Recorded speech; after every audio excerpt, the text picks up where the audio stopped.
हाँ नमस्कार। आज का जो टॉपिक है detection and management of wired diseases in important crops.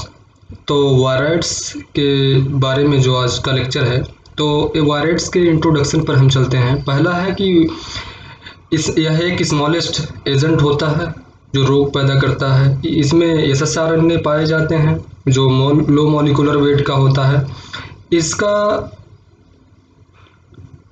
इसमें 246 से लेकर 375 246 टू 375 न्यूक्लियोटाइड होता है as compared to 420 kilobase virus RNA का। वायराइड आरएनए एक ही मॉलिक्यूल रखता है जो कि वायरस एक से अधिक रखता है। अब दूसरे में टॉप स्लाइड में है वायराइड आर कोवेलेंटली क्लोज्ड होता है जो सर्कुलर होता है, जिसमें सिंगल स्टैंडर्ड आरएनए होते हैं। जैसा कि मैंने पहले बताया कि ये लो मॉलिक्यूलर वेट का होता है और यह जो मल्टीप्लाई करता है यानी रिप्लिकेट करता है इन प्लांट में और उसके बाद यह रोग पैदा करता है। ये बहुत ही स्मॉलेस्ट नोन एजेंट है और इन्फेक्शियस डिजीज़ होता है।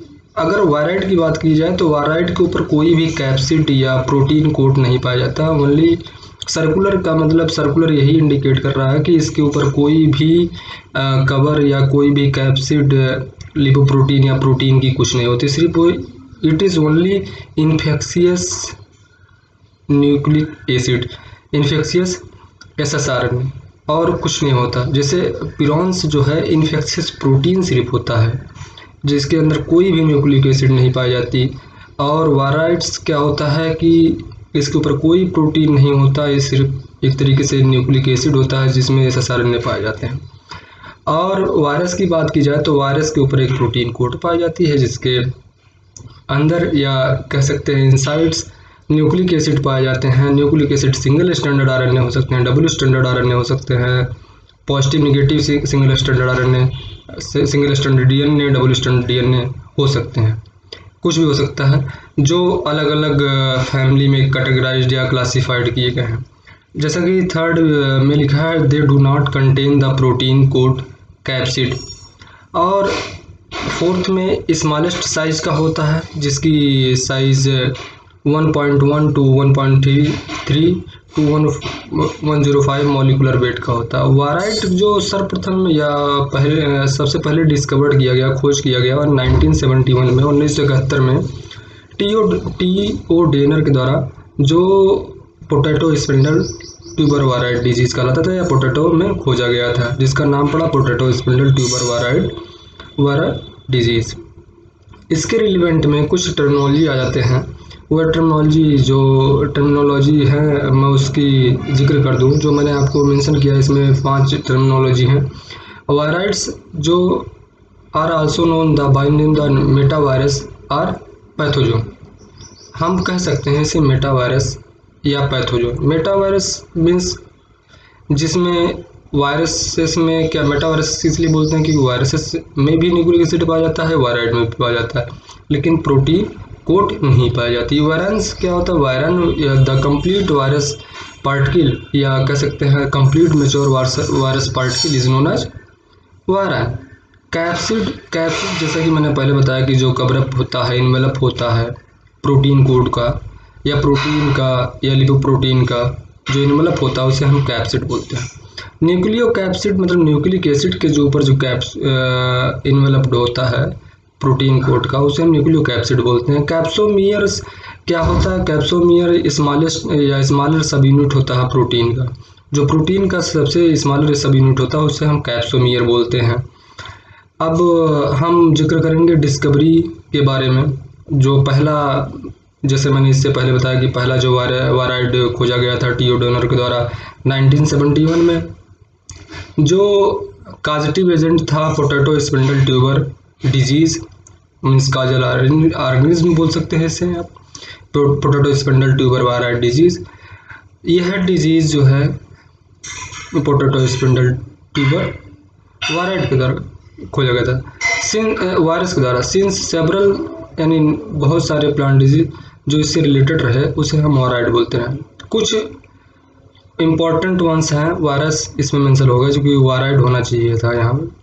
जो कि कुछ इम्पोर्टेंट वायरल डिजीज़ हैं, जैसे chrysanthemum chlorotic mottle disease, chrysanthemum western disease, citrus exocortis, coconut का डंकडंग, tomato bunchy top and tomato apple stunt disease. ये कुछ निम्नलिखित अगर देखी जाए तो हिंदुस्तान में लगभग 9 से 10 डिजीज़ रिपोर्टेड है ऑल वर्ल्ड में।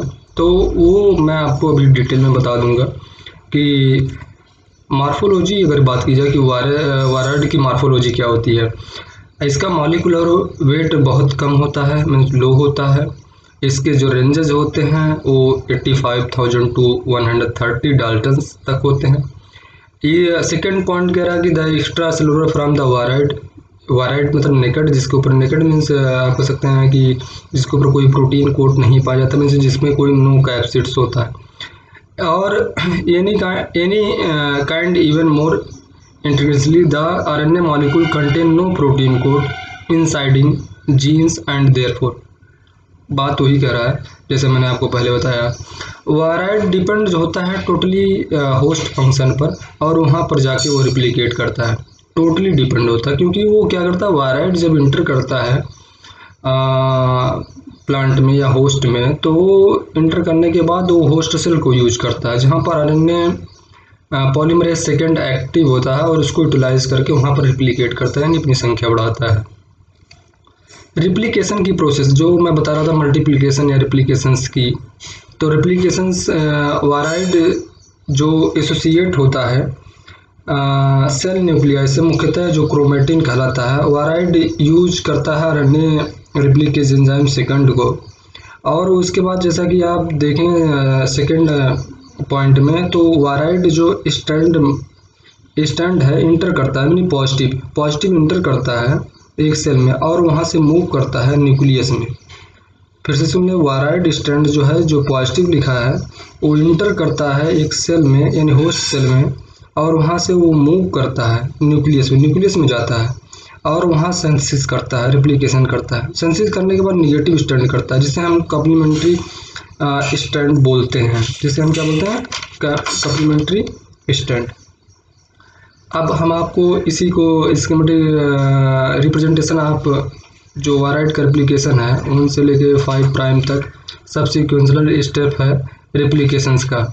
तो पहला जो इसमें है, आप जो पहला 1 से लेके 5 तक जो स्टेप्स हैं, अगर पहले पे जाए तो ये जो डिनोट कर रहा है, यह डिनोट कर रहा है कि ये these nucleic acid are of viroid का न्यूक्लिक एसिड है। अब ये क्या किया कि होस्ट सेल में पहुंचा और वो इंटर किया न्यूक्लियस में। जो पॉजिटिव इंडिकेट कर रहा है, पॉजिटिव जो दिखाई दे रहा है फिगर में, वो ये शो कर रहा है कि ये वायरॉइड का है। और उसके जब इंटर कर गया न्यूक्लियस में, तो उसके ऊपर जो होस्ट का था न्यूक्लिक एसिड, यानी उसको वह उसको यूज कर रहा है आरएनए पॉलीमरेज सेकंड के रूप में। और पहुंचने के बाद थर्ड पॉइंट जो इंडिकेट कर रहा है, इसमें क्या कर रहा है कि इसके ऊपर जो एक सिंथेसिस प्रोसेस होती है, सिंथेसिस प्रोसेस होने के बाद ये कम्प्लीमेंट्री स्टैंड बना लेता है, जैसा कि 4th में दिखाई दे रहा है। इसमें जो पॉजिटिव और निगेटिव स्टैंड बन गए, तो पॉजिटिव और निगेटिव स्टैंड बनने के बाद फिर दे आर सेपरेट, मतलब यहाँ से ये अलग हो जाते हैं। अलग होने के बाद फिर ये पॉजिटिव बन गया। तो अगर बात किया जाए, पॉजिटिव एक अलग हो गया, तो पॉजिटिव जब अलग हो गया, ये तो इन्फेक्ट किया इसको सेल को, फिर ये अलग हो गया, तो आप बी और ए में देखें तो सिंगल स्टैंडर्ड आरएनए बचा, नहीं पॉजिटिव बचा, जो कि बी और ए में कोई ज़्यादा डिफरेंसेस नहीं है। फिर ये क्या करता है, ये साइकिल ऐसे चलती रहती है 1 से लेकर 5 तक, ये साइकिल ऐसे कंटिन्यूस चलती रहती है। अब इसके बाद हम करेंगे मोड ऑफ ट्रांसमिशन की। तो मोड ऑफ ट्रांसमिशन की अगर हम बात करें, तो ये ट्रांसमिशन मीन्स होता है कि स्प्रेड, इनका फैलाव कैसे होता है। तो वायरॉइड का जो फैलाव होता है थ्रू प्रोपोगेशन, जैसे हम कटिंग, बडिंग, ग्राफ्टिंग करते हैं, तो उसका जो इक्विपमेंट होता है हम पूरी तरीके से सैनिटाइज नहीं करते। सैनिटाइज नहीं करने की वजह से क्या होता है कि उसमें अगर हम किसी इन्फेक्टेड प्लांट को कट किए, तो अगर हम फिर उसके बाद जाके किसी हेल्दी प्लांट को कट करते हैं हॉर्टिकल्चर के केस में, तो हॉर्टिकल्चर क्रॉप में, तो उसमें क्या होता है कि उसमें जो कंटामिनेटेड हो जाता है वो जाके दूसरे पौधे में फैलाव करता है। दूसरा क्या है, थ्रू इंसेक्ट वेक्टर, ये वेक्टर के थ्रू भी ट्रांसमिट होता है, मैकेनिकल कल्चरल प्रैक्टिसेस के थ्रू करता है और हैंड टूल्स के थ्रू करता है। तो ये प्रोपोगेशन मीन्स हो गया इन्फेक्टेड जो आप प्लांट पार्ट यूज किए उससे, जो आप इक्विपमेंट उसको सैनिटाइज नहीं किए थ्रू हैंड टूल्स के द्वारा, तो उसके द्वारा ये फैलाव होता है। Why viroid differs from viruses, why viroids differs from viruses, क्यों ये वायरस से अलग है। तो जैसा कि पहला पॉइंट इसमें जो कह रहा है कि ये सिंगल स्टैंडर्ड आरएनए सर्कुलर रखता है जिसके ऊपर कोई कैप्सिड नहीं पाई जाती है और लो मॉलिक्यूलर वेट का होता है। दूसरा पॉइंट ये कह रहा है कि exist inside cell as a particle of RNA, particles of RNA without envelope, कोई इन्वेलप के बिना यह आरएनए वो इनसाइड सेल में जाता है और इसके लिए कोई भी हेल्पर वायरस की ज़रूरत नहीं होती रिप्लिकेशन करने के लिए या इन्फेक्शन करने के लिए। जैसे कि वायरस में एक किसी हेल्पर वायरस की ज़रूरत पड़ती है कभी कभी, और जो इसमें वायराइड में कोई ज़रूरत नहीं पड़ती है। Wired RNA does not produce protein, ये कोई भी प्रोटीन पैदा नहीं करता। वायराइड आरएनए जो होता है ये कॉपीड करता है, मल्टीप्लाई करता है in the host cells, nucleus में या साइटोप्लाज्म या न्यूक्लियस में। छठा पॉइंट कह रहा है कि वायराइड जो होता है ये बहुत ही सबसे छोटा स्मॉलेस्ट इन्फेक्शियस एजेंट है जो डिजीज़ पैदा करता है। और इसे मैं कुछ एग्जांपल बता दूं डिजीज़, वायराइड डिजीज़ के, और उसके कौन फाउंडर है या किसने इसको डिस्कवर किया, किसने खोजा सबसे पहले। तो मैं विद द रेफरेंस बता रहा हूँ जो कि ऑथेंटिक है, मैंने कलेक्ट किया सेवरल रिसर्च पेपर्स से। तो पहला जो डिजीज़ खोजा गया था वो potato spindle tuber viroid disease था या ट्यूबर डिजीज़ था, ये डेनर ने किया था 1971 में। सेम एक साल बाद यानी after 1 year citrus exocortis disease Sanger ने किया था 1972 में। फिर आफ्टर 1 ईयर क्राइजेंथेमम स्टंट जो है डेनर ने लॉसन 1973 में किया था। उसके बाद कुकुम्बर पेल फ्रूट्स, पेल मीन्स होता है कि हल्का, तो ये वान डोजर्ट और पीटर्स ने 1974 में किया था। क्राइजेंथेमम जो क्लोरोटिक मोटेल होता है वो होस्ट 1975 में किया था।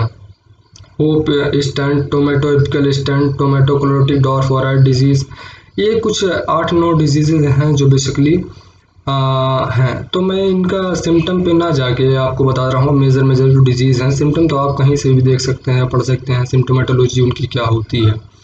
तो ये जो सिम्टम दिखाया जा रहा है ये chrysanthemum stunt disease, stunt means होता है बौना, छोटा हो जाता है जो एक तरीके से बुसी अपीयरेंस देने लगता है। अब नेक्स्ट जो है कोकोनट कडंग डिजीज़। कडंग डिजीज़ इसका नाम इसलिए पड़ा क्योंकि ये कडंग प्लेस पे खोजा गया था और यह इसका सिम्टम है जो सिम्टम आप पढ़ सकते हैं या देख सकते हैं कहीं भी, है ना।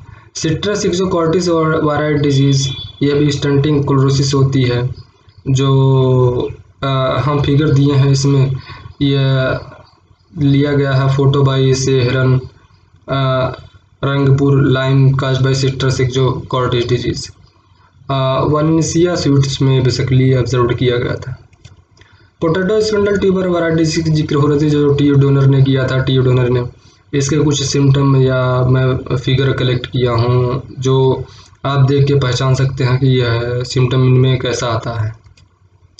Tomato apical stunt wired disease यह जो रिपोर्ट किया गया 99 और 2000 में, यह सीरियस डिजीज रहा टोमेटो का, जो काफ़ी stunting, deformation, yellowing and brittleness symptom produce करता है जिसके कारण फ्रूट की साइज कंसिडरेबली रिड्यूस कर जाता है और यह इस डिस्कलर भी हो जाता है बेसिकली, जो पेल रेड कलर का हो जाता है। इसमें इन्फेक्शन मोस्ट से 100% भी हो सकते हैं। यह क्या होता है कि it is also transmit from infected plant to healthy plant during pollination, मतलब ये पॉलिनेशन के थ्रू ट्रांसमिट होता है।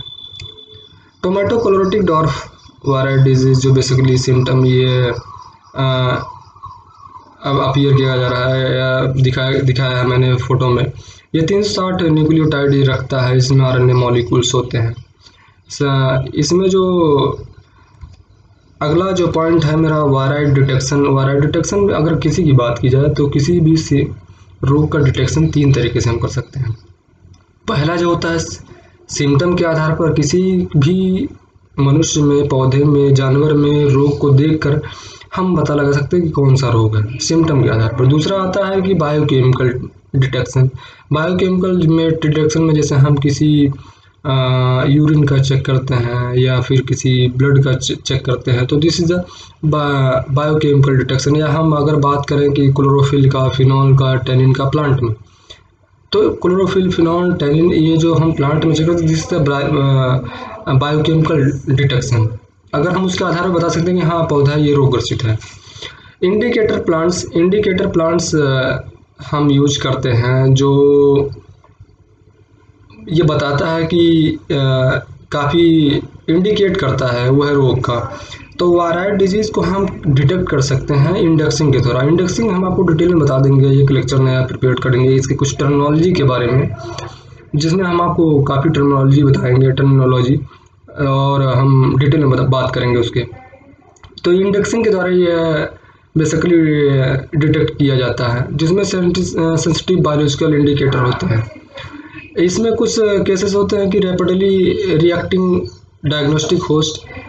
तो जैसे हम इंडिकेटर की बात करें तो इंडिकेटर का आपको मुख्यतः समझने के लिए कि जैसे लाइकेन है तो पोल्यूशन का इंडिकेटर प्लांट है, तो ये इंडिकेट करता है, वो सेंसिटिव होता है, जिसके कारण वह शो करने लगता है कि हाँ ये वायरल डिजीज़ है। जिसमें हम बेसिकली कुछ प्लांट हैं जैसे इंडिकेट करते हैं, जैसे टोमेटो है, स्कोपोलिया है और गाइनूरा है, जो रिएक्ट करता है similar to number of virals.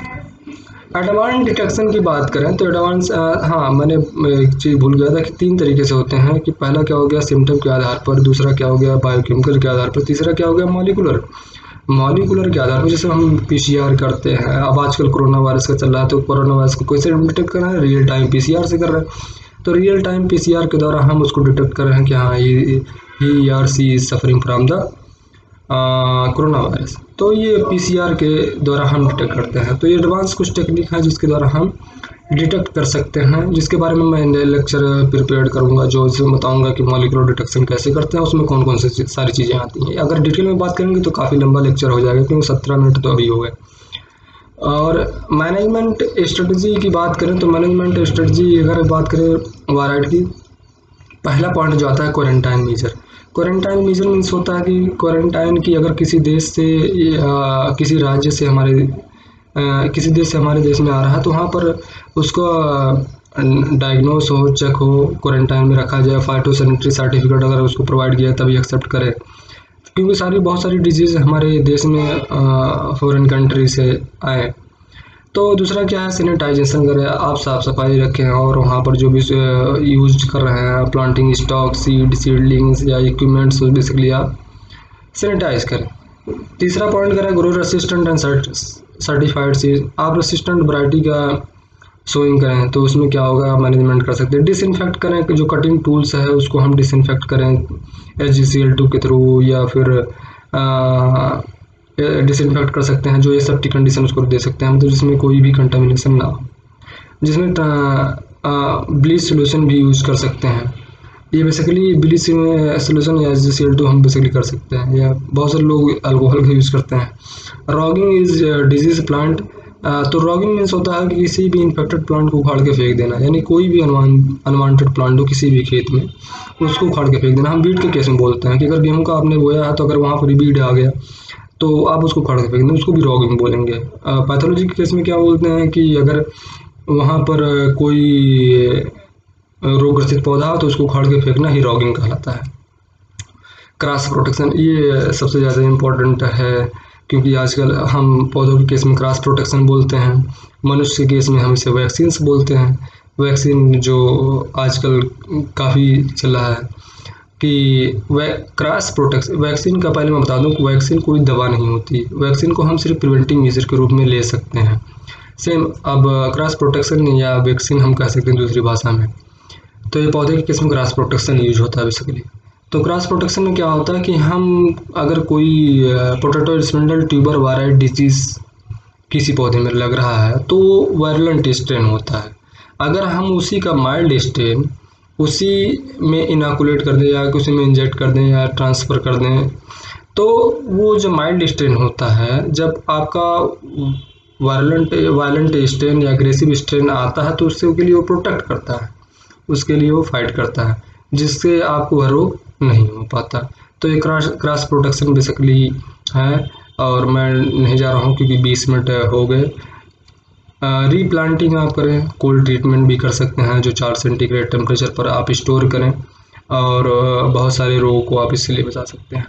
Meristem tip culture, meristem tip culture क्या होता है कि वायरस फ्री प्लांट बनाने के लिए बेसिकली क्या होता है कि 0.2 mm सेंटीमीटर हम ऊपर से कट कर लेते हैं और उसको हम कल्चर करते हैं। कल्चर करने के बाद क्योंकि वायरस फ्री होता है उसको हम कल्चर करते हैं, कल्चर करने के बाद जो ग्रो करते हैं तो वह वायरस फ्री प्लांट बन जाता है। ये सेफ्टी कल्चर बेसिकली की जाती है, जो हम टिश्यू कल्चर के थ्रू ये वायरस फ्री या वायराइड फ्री प्लांट बना सकते हैं।